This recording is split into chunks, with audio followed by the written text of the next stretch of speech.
সালামু আলাইকুম। আজকে অবাক হওয়ার মতো একটি বিষয় নিয়ে হাজির হলাম।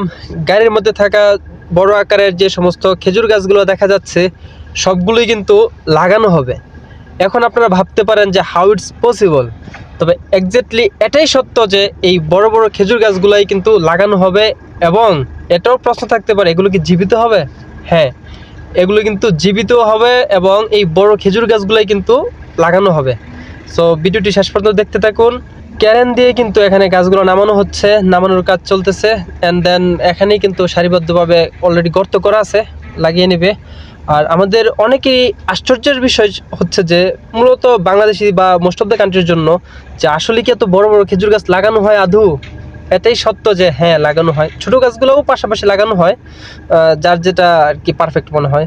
বাট পরবর্তী ভিডিওটা আমি লাগানোর বেশ কিছুদিন পরে করি, যাতে করে আপনাদের সামনে প্রুফ করতে পারি যে এগুলো জীবিত হয়েছে অ্যান্ড গাছে ফল ধরছে। দেখেন, পাতা গজানোর আগেই কিন্তু গাছে অলরেডি ফল চলে আসছে, ফল ও ফুল উভয়ই চলে আসছে। তো যাই হোক, সবাই ভালো থাকবেন, সুস্থ থাকবেন। আল্লাহ হাফেজ, সালামু আলাইকুম।